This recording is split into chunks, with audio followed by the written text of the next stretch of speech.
Hey everybody, welcome to Black Lotus Live, where we talk about all things strange and unusual. And tonight we're welcoming back Rich Giordano from GUFON with us. But first of all, I'd like to say Happy Mother's Day to everybody, and hope you had a good one. So, Rich, how's it going, man? Hey, how are you? When'd you get here?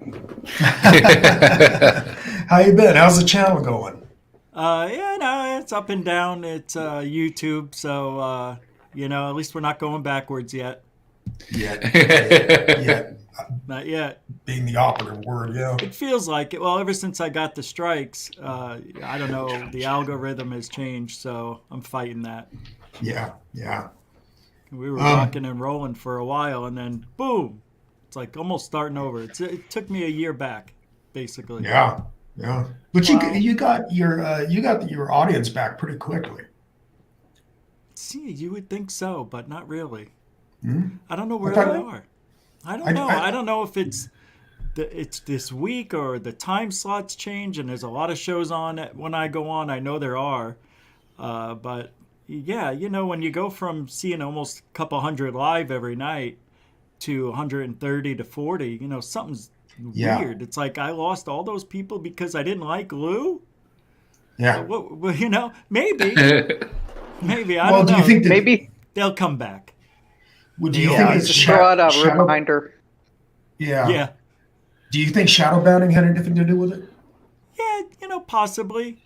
Sure. I think the algorithm changed when Elon Musk took over Twitter, that it's creating this domino effect on all of the streaming platforms. I think they're all renegotiating to stay up with Twitter, because Twitter's going to change very soon. It's going to be more open. They'll have an edit button so you can edit your messages. That'd be nice. But it'll be a platform the way it was before Trump came around, and it was good back then. I don't do Twitter. I don't like really Twitter either. I just advertise there, and then when I see somebody saying something, I have to comment. So that's how I used to be on Facebook with political stuff. You have to comment. Finally, I just went. It was like preaching to a wall. So I thought, you know what? I'm not going to do this anymore. It's not good for my blood pressure. And that's why I don't do Twitter, because I don't like that whole UFO Twitter thing. But it's really weird right now. It's just, I think it's like ufology is in limbo. I feel like we're transitioning from nuts and bolts to the esoteric more than anything right now. And I don't think a lot of people are on board, but a lot of people are interested. Yeah. Because if we can talk to the aliens, wow, Greer was right. All these other people that we called crazy were right. I just want to learn how to do it. Yeah. Because I haven't even heard a whisper. And I try to reach aliens every day. So just something to say to the viewers. After tonight, we are taking about a week and a half off. And so we will be back on Thursday the 19th. Just need some personal time. So, Rich, I got a question for you. Sorry, Ralph was right. I guess I was a little low on the volume. Is that better? Oh, yeah. See? All right. All right. I'm sorry. So figure it out. Yeah. A newbie here, right? I Let's just started say- about a week ago.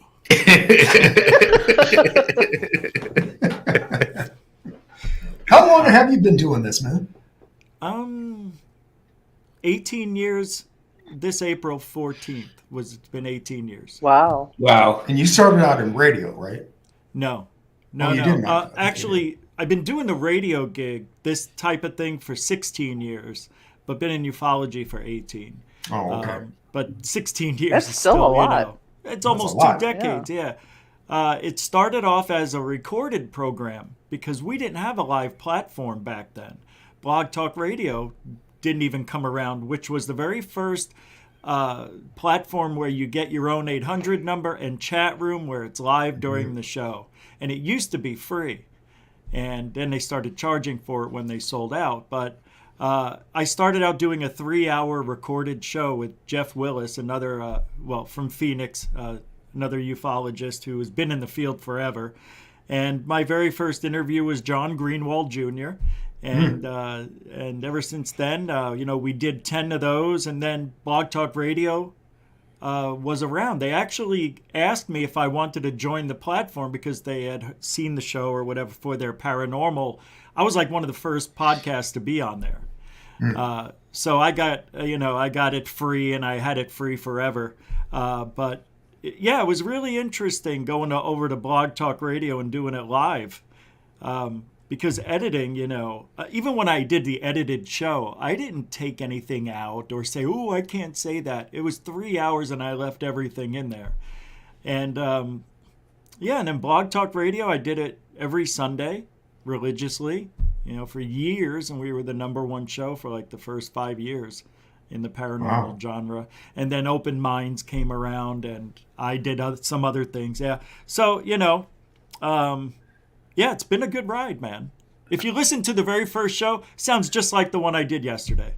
Sad. I'm sad to say. Just less swearing. I don't swear as much anymore. When Ralph and I were doing our podcast, I was thinking about going over to there, but we eventually just ended up at Podbean, and I was much happier with that, Blog Talk Radio had the worst audio quality of all, and still does to this day. They stink. It's better. Really? Yeah, but it's awful. The people who call into the show are louder than the host. I mean, how's that even possible? They're able to talk over the host. It's like you can't control a conversation. If you have some nut, you just got to hang up on him. Yep, exactly. Yeah. So let's get to it. Let's say somebody's on trial for murder. No.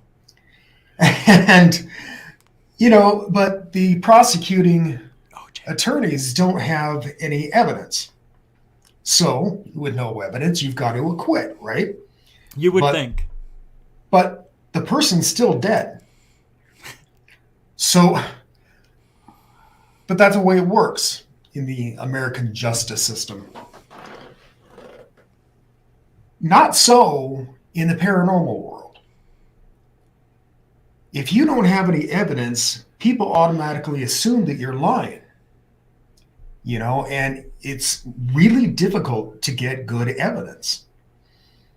For example, in my case, in 1988, when I was taken, this is 1988. Cell phones didn't have cameras on them. So I have no evidence. It's just my word. And I can't tell you how many people had flat out told me, "You're lying. Mm-hmm. You made it up. You just fantasized the whole thing." And I know I didn't. No, I didn't. But the same thing can be said about the other part of the paranormal world, pictures of ghosts and that sort of thing. Personally, I think a lot of these pictures that I've seen of ghosts is simple pareidolia, Yeah, I'll agree with that. Some of them, it's hard to argue. But, tough, yeah. So, yeah, I think I'd like to start this off by asking you what you think about that. Well, it's a great point because it's something we focus on quite a bit, where you want me to believe this story and yet you have no proof. Now, the reason we're so jaded, it's because we've seen so many BSers in the field Right. that we demand evidence at this point. So let's say we don't get evidence, which is 95% of the time, if not more. You can't deny everybody's story. There's truth out there.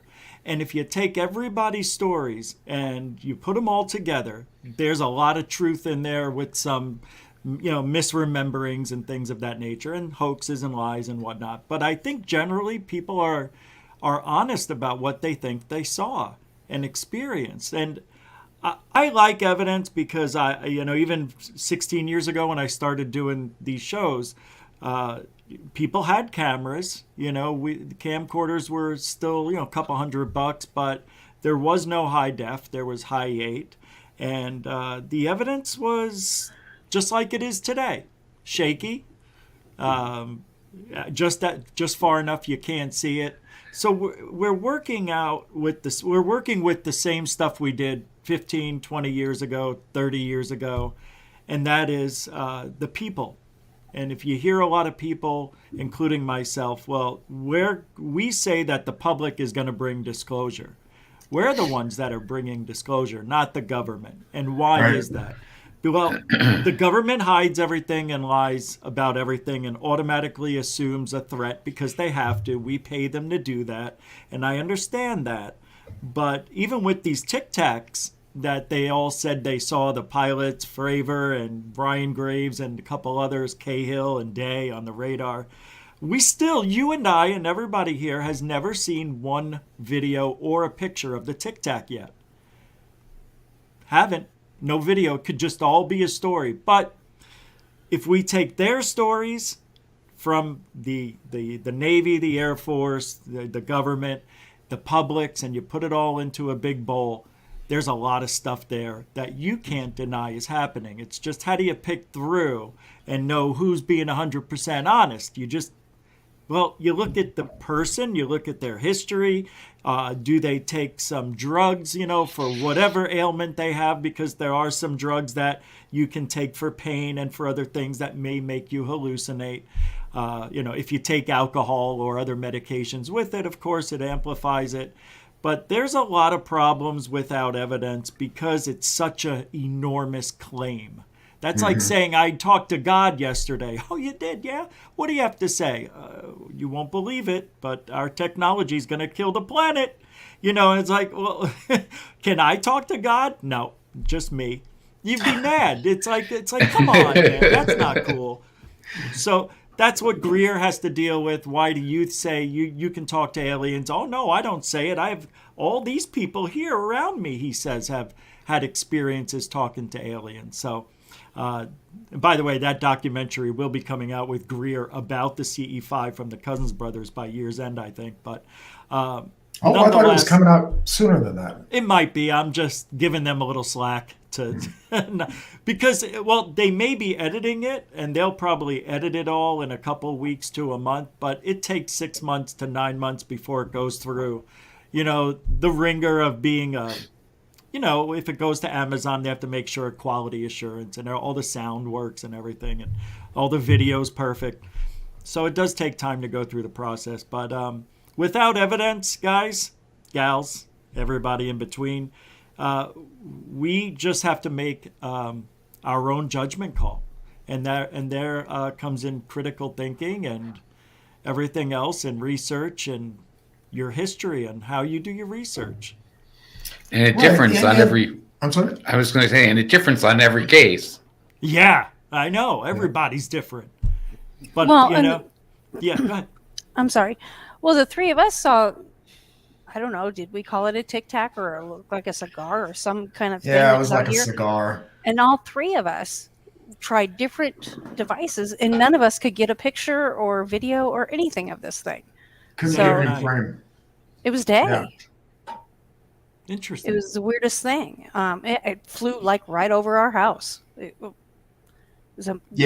got Janet Airlines that flies over our house probably 8 to 10 times a day, and so we were sitting outside and on the patio, and Ralph looked up and he goes, "Oh, there's Janet again," and then right behind it was this silver cigar shaped thing. And the weird thing, I've seen pictures of these things before, but this one was different because it had this black orb that was going around the circumference of it. Oh. And it was going fairly slow. So I automatically thought, well, it's just a balloon. But it was pretty low in the sky, and I think I'd be able to tell if it was a balloon. And so, yeah, Terry had her phone out. Ralph had his pad, iPad. and I had my video camera, and we were all trying to get it in frame, and we couldn't get it in frame, and yet we could see it with our naked eye. It was the weirdest thing, man. So yeah, so that's a story about lack of evidence, because we just couldn't get it. And it was there a while. It gave us time. Mm-hmm. Yeah, it flew over the house, and it was probably 10 minutes before it went out of sight. Well, Damien, did you use on your camera, because cell phones, some of them do have it, some don't, but were you using manual focus to try to sharpen in? Or were you just zooming in and out? Oh, no. I misunderstood. I was just trying to zoom in. Oh, okay. Yeah. Maybe it was just out of focus enough. I don't know, but that's unfortunate. I mean, if you had that chance, because I've seen those things that spin around. And once I bought this $200 lens attachment that's in this bag, I was able to detect what was once balloons, or not balloons, what was once UFOs turned out to be balloons.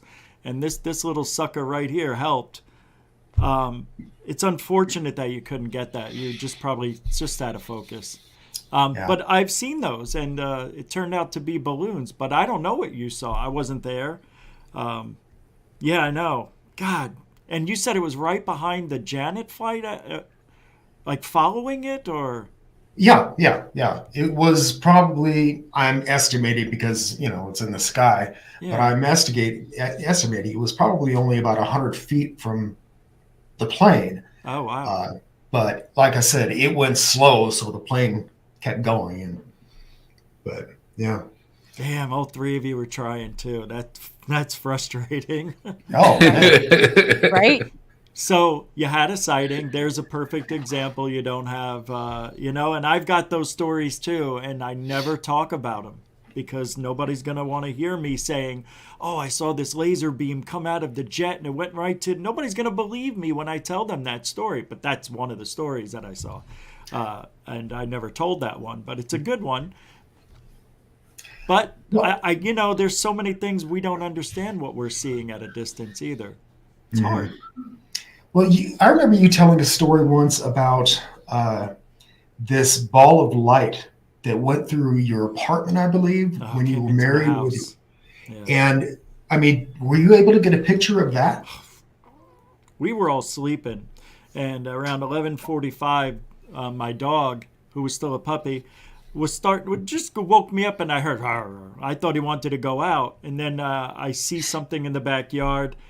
My wife just happened to wake up because of the dog and me waking up, and she goes, "That's somebody out there with the flashlight?" I'm like, "I don't know." And I was about to get up to go to the window because there was 3 windows, like bay windows, and the person I thought was a person at the time with the flashlight came right up to window and came through the window, and we just sat in the bed watching this thing, and you can hear it and smell static electricity the whole time this thing came in. Yeah, it smelled. It was pretty bad.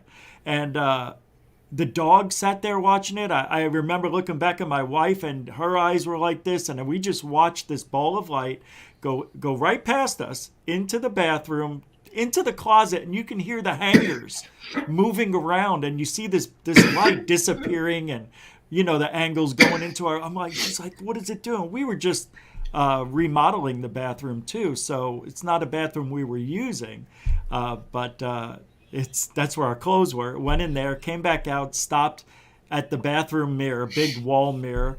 It looked like it kind of shifted and turned, but it's so weird. I can't even describe it. It looked like it kept eating itself, and it was just billions of little tiny points of light that were just sitting there and changing colors, and it was, and I can't describe it. It's like a prism of light, I guess, like just a ball about the size of a softball. And then when it came out of the bathroom, my wife, went like that because we were scared. We talked about it afterwards, and it stopped like right at the TV, and it looked like it looked at the TV because there was a reflection in the TV. And that was in the old days when we still had the rounded TVs. The HDs weren't out yet, so it was one of those. And then it went right out the window. And after it was out, we stayed up for a couple of hours, and then she had to wake up at 5. But the next morning, the tree that was outside the window was a brand new tree. We just got it like a month ago. So it was still like, in its younger age, and it was all green. Half of that tree, I found out at 8 in the morning, was dead. Half of it. And oh, no. Yeah, half of the tree, and it must have been the side that the orb went through. Now, I've gotten pictures of the orbs. I got pictures of 2 of them, and it's really weird. When you look at the pictures, you could see what looks like Bichon faces, like a Bichon dog, 2 dogs. And the previous owner of that house had 2 dogs that were Bichons that both died in the house. So it's very interesting. It could have been that. But I told my wife, because as I was leaving to go to work, a landscaper came in. And I told her, tell Rudy not to touch that tree, because I want to I didn't even take pictures of it yet. I had to go to work. So I said, when I get home, I'll have somebody come over and they'll look at it, get trace evidence and whatnot. Because it was like right down the middle. You can see it was crispy on one end and brand new on the other. It was so weird. So I tell my wife, okay, tell Rudy not to take that tree and throw it away. She goes, all right, I'll tell him. So I hear her tell him, and all that stuff. And I go, okay, thank you. So I get home, 4 or 5 hours later, and the tree's gone. So I call my wife and go, where's the tree? What are you talking about? I go, the one I told you to tell Rudy not to take the tree that was half dead because of the orb. And she's like, it's gone? He took it? What an asshole, she says. So she calls Rudy. She's at work. She's like, he calls me back and she says, he swears he didn't take it. I said, give me his phone number. I want to call him. So I called him up. I said, Rudy, it's Rich. Hey, Rich. He's a Hispanic guy. And I said, did you take the tree? He goes, no, I didn't take it. Left it there just like you asked. We know. You want to look at the tree, take pictures. Your wife told me. So who took the tree? Wow. No. That's weird. Who took the tree? They actually ripped it out. Didn't even rake it or anything. Whoever came back there. And at the time I was being followed around because I got evidence of people following me, and somebody tried breaking into my office where I kept all my videotapes of everything. So it was a very active place anybody could have been monitoring me, listening to me, and I wouldn't have even known because, how do you know when somebody's listening in? They're probably doing it now. We wouldn't even know it. Mm-hmm. Yeah. But I've often thought about that. Yeah. It's so odd. Now, I know that there are a lot of hoaxers out there, and it's hard to believe a lot of these things. For instance, like Anjali, I just don't buy her story, She's lying. She's lying. She's obviously lying. But there are a lot of hoaxers out there that take video and pictures of stuff.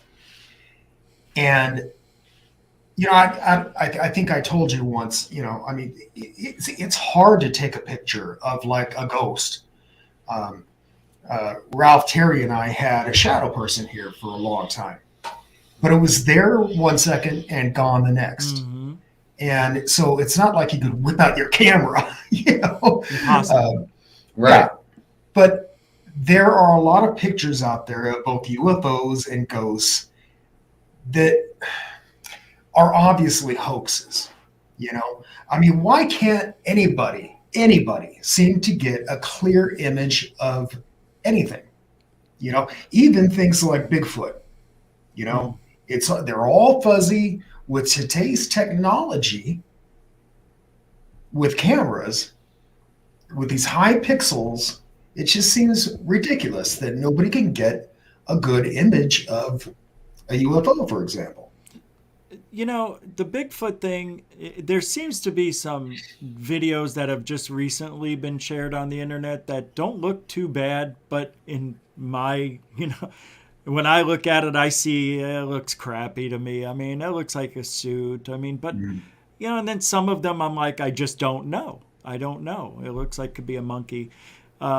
But it's very hard to catch, even a plane crash as it happens. You know what I mean? It's like you got to be at the right place at the right time. It's all luck. And that's why you need to put in the time, the hours, and make it your job. If you want to catch something, say like a UFO, like I spent minimum 10 hours a day. Minimum. Because I was able to work, my wife made good money and I didn't have to work that much, but I made a good living on 4 hours a day of work. So it was very easy for me to do the research I was able to do those first 5 years, where I was out there every single night, day and night. That's what it takes. And out of all of that stuff, I may have 5 to 7 good things that I can't explain. That's it. Out of 20,000 hours, that's it. Wow. I just want to give a shout out to a Third Phase of Moon. They're in the house. Hey guys, what's going on? We were just talking about the movie you're putting out, and Rich was speculating that you'll probably have it out by the end of the year. So that'll be great. Yeah, we haven't spoken yet about details because they literally just got done filming it, about a week and a half ago. So they still have to edit it and do all that stuff. I think the guys are going back to Hawaii in a few weeks, maybe a month. They're doing the road trip thing, and there's no time limit on when they have to go home. But we're going to meet up in, I forget where really nice place, not Santa Monica, but a really nice place in California. We're all going to get together in July, like we did last year. Michael, supposed to be there, DarkHour Paranormal. Me, Dr. J Radio, Apala Asteria, and so on. So I like her. That's good. I watch her channel pretty often. She's great. Yeah. I'm not just saying that because I know her. I think she's one of the most interesting people in the field. A really interesting person. Like, not very many people like her. Yeah, she's really well versed in her stuff that she knows. She's had some experiences, met a lot of nice people. She's a world traveler. It's an amazing. She's been to the pyramids. I mean, come on, it's pretty cool. Yeah. Third Phase of the Moon is saying it was in Monterey, California. Monterey, that's where we're gonna meet. Yeah, that is beautiful. Yeah, I used to live in California, travel extensively through it. Oh, I can't wait. So that's in July. Yeah, we'll have some fun. Good to see them. But yeah, as far as getting clear photographs of ghosts and that kind of stuff, yeah, it's very hard. You got to set up cameras. You got to just live there for a while, I think. And once you get a picture too, it's proving that you actually got that picture. It's not that easy. People don't believe anything anymore. It's so easy to Photoshop nowadays. Mm-hmm. And it seems to me that pictures of UFOs are simply dots in the sky. You don't get a clear image, and when you do get a clear image, immediately people are out to debunk it. Of course, right? Too good to be true. Yeah. Third Phase of Moon gets that all the time. They put out the best evidence because it's from the public. It's not them. Nobody's faking anything. They refuse to take anything that looks CGI. So if you go over to their channel and look at any of the videos in the last 7 years, you're going to find stuff that, like, Jesus, what the hell is that thing? Could it be a balloon? And if it is a balloon, how is it that stable in the sky? Because I've done a lot of balloon tests, and I know there's balloon blimps and things like that look like UFOs, yeah. But when you see them in different parts of the world and they start popping up, and it's like there may be like a UFO flap of these discs that are just showing up in, Sao Paulo, Brazil, or wherever that is, or I don't know, down there, on the other part of the world, the south. Yeah, I don't know, man. Just trying to get these things, and if they look too good to be true, they gotta be fake. I fall into that category. I say it all the time. It's just too good to be true. And why would aliens make themselves that visible? All of a sudden now they're going to start showing themselves. Yeah. Yeah, and that's just it. It's this all of a sudden thing now. I mean, it used to be that people rarely caught any video or photographs. Now it seems like every day we're seeing something new. And granted, like I said, there's a lot of hoaxers out there, but they can't all be hoaxes. But there's 7 billion cameras now. Mm-hmm. Right. Everybody's got one. Yeah. Right. Dash cams are the way. You have to have a dash cam in your vehicle if you live in Russia. So all of Russia has dash cams. That's why we see a lot of the the meteors coming down the sky. It's always happening in Russia, yeah, because they all have dash cams. Now we're starting to see them here with the doorbell cams and dash cams. Mm-hmm. So we're starting to see a lot of that nighttime, even in the daytime, these meteors coming in or objects. Who knows if they're meteors?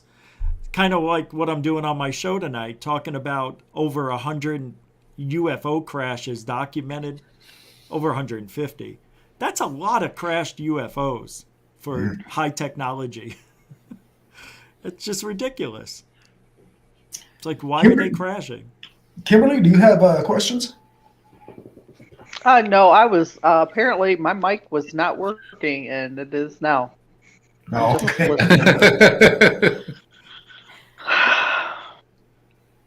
So no question? Well,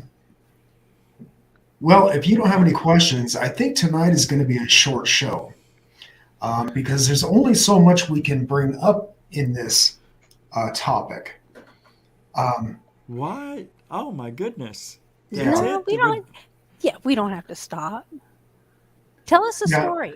Tell us something. Tell us a story. I want to hear some of the things Without that you evidence. Yeah, I know you don't have evidence. Without evidence. Well, yeah, but you know what? Even if you're driving and something like that, you can't grab your phone. I carry mine in my purse sometimes. Sometimes I don't. It's hard to focus when you're driving if you see something as well. True. Or if something happens so quickly, you can't grab your phone. That doesn't mean that you didn't see it. And with the government creating, doing the reverse engineering and everything and creating their own crafts, we don't know if we're seeing one thing or the other. Well, let's do this for a second. Imagine nobody has a photograph or a video of a UFO ever. So do we believe just what we hear based on testimony? Knowing what we know about people and the way people lie and make stuff up? Look at the biblical paintings and the hieroglyphics and things of the picture set in the caves. You have all of that. They did not become creative just like that. Not all of them for all around the world have the same vision. Right. Well, and archaeologists have explanations for these things, but their dreams. Yeah. They hallucinated. They Everybody having the same dream? Well, if you take a ayahuasca, I believe I'm saying it right, a lot of people see the same stuff, believe it or not. They see a female being, like a god. They think it's God, like if there's the female God, a lot of them say. So it's amazing, a lot of people see the same type of aliens when they do that too. It's weird. So are we tapping into something? Did our ancestors over 1,000 years ago, the indigenous, the Native Americans, did they take or smoke a lot of that, Kush stuff to where they were imagining peyote. What they were seeing, hallucinating? Maybe peyote, yeah, shrooms. I'm sure they ate funny mushrooms. So I don't know, man. It's hard to go back that far and figure out exactly what was going on unless you know how to read all those petroglyphs and all their ancient writings. But as far as they've even got drawings of the beings. Yeah, bigger like heads, ant people and the other things too. I mean, and not only that, but even in the biblical paintings, you have beings in the crafts. Yeah. Yeah, it's wild stuff, man. That's why I'm saying without pictures and video, we have that to go on. And I like that better than what I see today. For some reason, it just seems more real. And why would the aliens or beings from other planets interact that way with people back then? Well, they probably didn't have weapons of mass destruction, nuclear weapons to try to blow up the aliens or kill them with stuff, with guns. No, but there's probably different ones different species that came here and trying to fight for the ownership of Earth as well. Aliens coming here to take over Earth, you're saying? Before humans, it could have possibly have been, yeah. For sure. Go back, you can go maybe 1 million years ago, right? After the dinosaurs. Look at Sodom and Gomorrah. Right. Turning the sand into glass takes over 6,500 degrees to melt the sand to the thickness of the glass that was found there. Mm-hmm. They didn't have that kind of technology back then. That had to have been, something of more knowledge than what we had or that they had back. It's possible. Yeah. I mean, there's no doubt in my mind that something came here a long time ago and interacted with humans, and maybe it was humans. Who knows? Like I was going to say, 1 million years ago, there could have been another more humans here. Who knows? 5 million years ago. I don't think they're finding that, though, in any archaeological digs. No, that's the thing. Right. Or are they, and they're just hiding it from us, which I think they would do. I think they would hide that for some reason or another. Just like they hid the fact that there was giants at some point, too. Yeah. Good point. Yeah, exactly. Giants. Let's go back to the whole gray alien thing. I was recently watching somebody, I can't remember his name, but he was saying that prior to Whitley Strieber putting out Communion, there were no reports of grays, looking like that with the big bulbous heads and the narrow face and all that. And I beg to differ.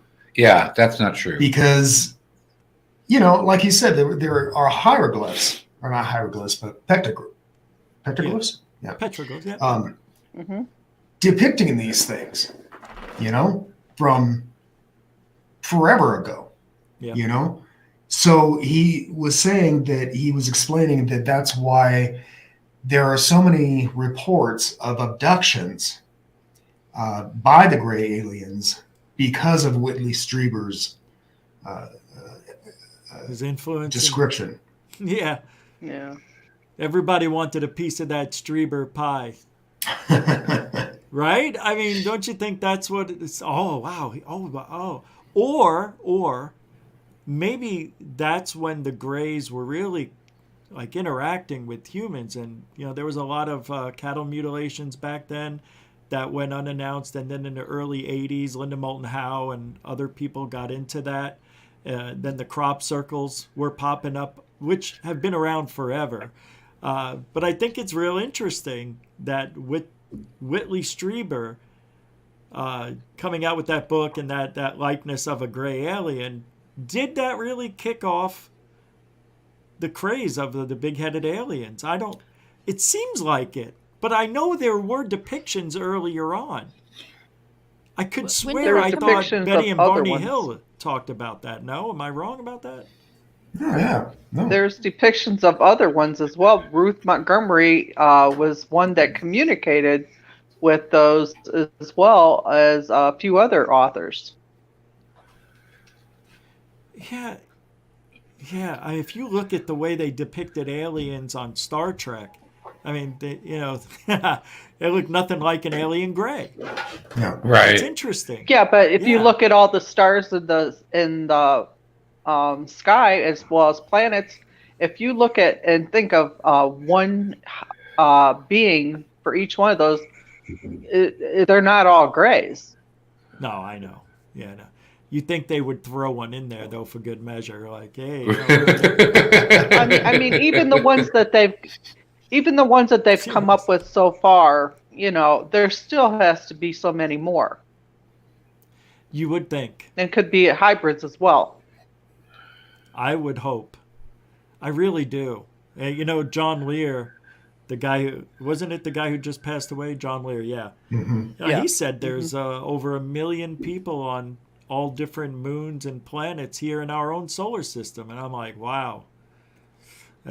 Did he say 1 million or 20 million? It was a lot of people. Something like that, yeah. It was a crazy number, and I'm like, what? But stop and think about it. We've been taken, and our babies have been taken prematurely. DNA has been taken and crossed. So why wouldn't there be? I know, because it's not really as well as on our own planet. Humans. I don't even think we're indigenous to Earth. Apparently, there should be 13 months. And I've been saying this forever because what I learned is that our body clock, or women's body clocks, are on 28-day system, right? And that's more of Mars than it is Earth. And well, then I learned there's supposed to be 13 months instead of 12, where there's 28 days in each month. Somehow we lost that 13th month. I mean, there's 13 constellations, right? In the in what is that chart with the Pisces, the Taurus, and all that stuff? The astrological signs. Zodiac. Right. Isn't there 13 of those or something like that? Or right. 13 I don't know, man. Maybe I'm confusing stuff. See, this is what happens. The longer you stay in this field, the more everything gets mixed up. Because everything is connected. It is. It's wonderful, and also very hard. This is like the hardest thing to do, is to convince people that you saw something without evidence. Mm-hmm. This is one of the hardest things ever, because it's such a great claim. Oh, I saw a UFO, and everybody automatically thinks alien, right? But then if you tell them, hey, I've been seeing them. They were in my room when I was a little kid, people might like, what? What do you mean aliens in your room? Yeah, when I was growing up, I thought they were dreams, but then my sister saw it, my parents saw it, and then it's like, oh my God, this guy's crazy. That's why you can't talk about this stuff. Well, I think and not only that, but the ones faking it makes it even harder to believe. I think that religion has a lot to do with the disbelief. And you brought up the 13 months. Yeah, we used to have 13 months until the Gregorians came along and created their own 12-month calendar. Oh, okay. So, that's part of it. I think what they've done is they've taken away the connection that we have with all these things, like you were mentioning, the 13 constellations and so on and so forth. Everything's connected, and they wanted to get away from that. And so, I'm not slamming religion, but I think they're much to blame for all this disbelief. They didn't help. No, yeah, right. It didn't help. However, over at don't they at the Vatican have the largest telescope? Named Lucifer. Named Lucifer. Yeah, and it wasn't that long ago when the Pope came out and said something to the effect of, we need to be ready for alien presence, because they probably why not open up about what they know? Right. You would have thought maybe when COVID was happening, that would have been a good time to get people's mind off COVID, talk about aliens. Then everybody would think, well, that's why they want us in our homes, so I guess not. Do some research. Yeah. I kind of want to go back to the thought. I mean, I've been wanting to say something about how we don't have proof, and how do we believe people? I haven't seen any aliens that I'm aware of, But I honestly believe Damien has. I sit there and I get woken up multiple times for him having the same repeated nightmare of his experience. And how can you not believe somebody, when they're having PTSD for something that can't just be a dream, if you know what I'm saying? I mean, his experiences and the details that he remembers and how he's responded to things, and the fact that he's still having the same nightmares all the time. See, that's the main, I think you just nailed it. That's the main thing that's wrong with this field. And the subject in its entirety is that you need to have your own personal experience to believe it, I think.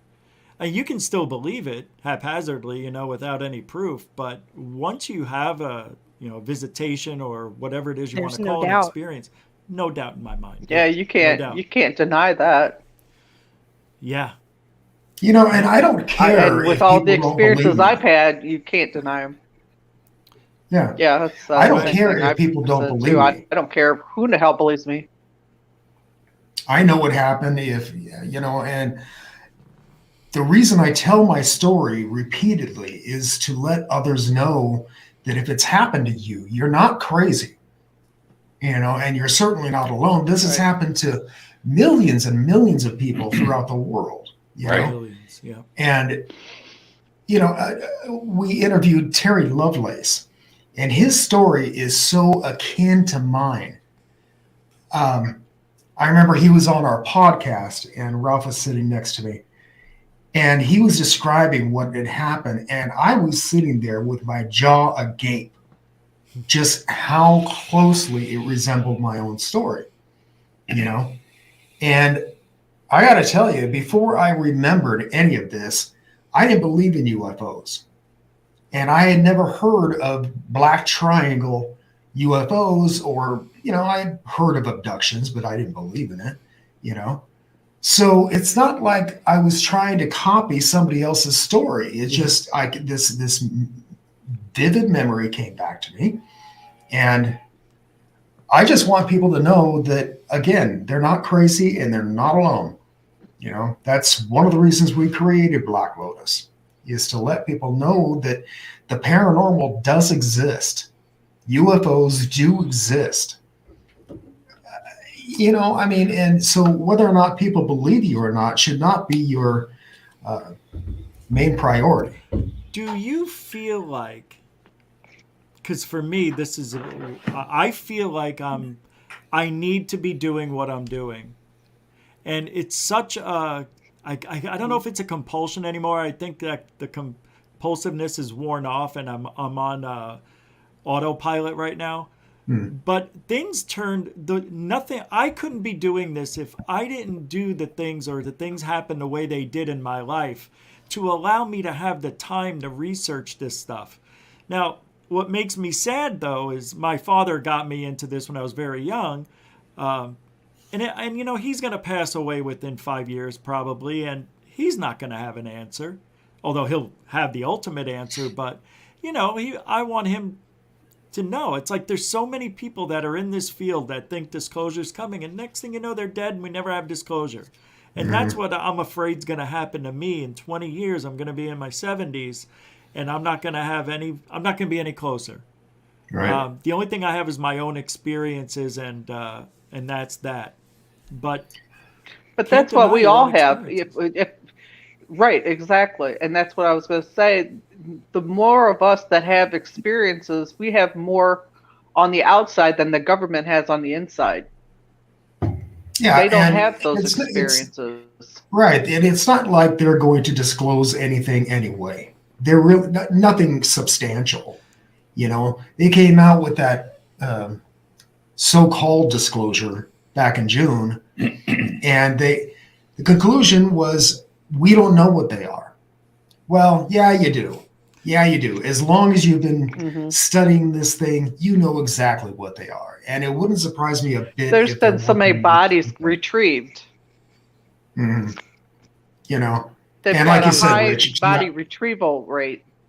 Yeah. And like you said, Rich, you're going to be talking about UFO crashes tonight on GUFON. and which, by the way, I can't wait for where I'll be there watching. Oh, that'll be boring. Yeah. No, it will be. It will be. And these supposed UFO crashes have been happening a lot.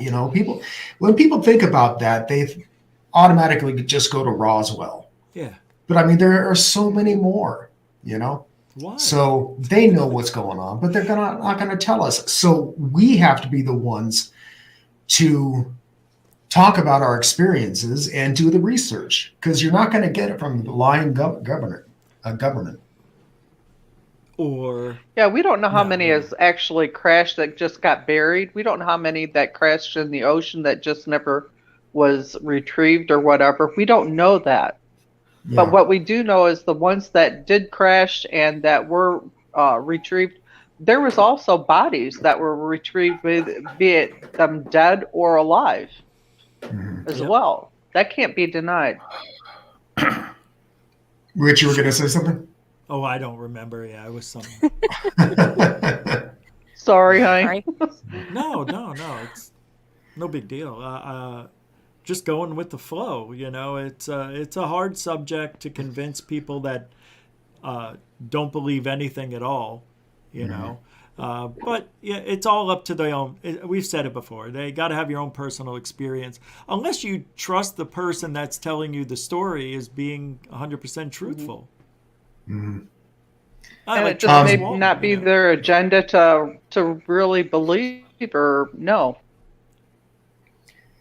I think we are going to get out of here for the night at this point. First of all, I want to say, Rich, thank you so much for being on here. It's always a pleasure to have you. Totally fun. Yeah, thank you. Thank you. Yeah, I was glad to come on. Thank you for being here, yeah. Always like having you on. Thank you. And viewers, I want to say this once again, now that there are more of you here. We are taking, after tonight, we're taking about a week and a half off. We'll be back on Thursday the 19th, and it's for personal reasons. But I want to say thank you for watching, as always. Don't forget to hit like and subscribe. And when you do subscribe, as we were mentioning earlier, there's still a lot of that shadow banning going on. And I think that the trick to this is to hit that bell and then click all when you do subscribe. And that way you're notified every time we do this. We do. I did see I'm sorry, let me interrupt for a second. I did see one of our guests are sitting here saying that they got notified, but a half hour late. Oh, really? Yeah. So. Yeah. So we were mentioning earlier, we're talking about shadow banning, and I think that would help. And this is happening to a lot of paranormal channels, and I don't know why, because the paranormal channels are the ones that started YouTube pretty much. Yeah. So I don't understand the irony. The 3 Ps did: paranormal, politics, and porn. Yep. Seriously. Yep. Yeah. Sorry, didn't mean to. No. Also, if you have friends that are into these subjects that we talk about, all things weird and unusual, please share it around with them and share it to your groups at Facebook and Twitter and that kind of thing. But so anyway, again, thank you, Rich. It's been a pleasure. Yeah, it was great.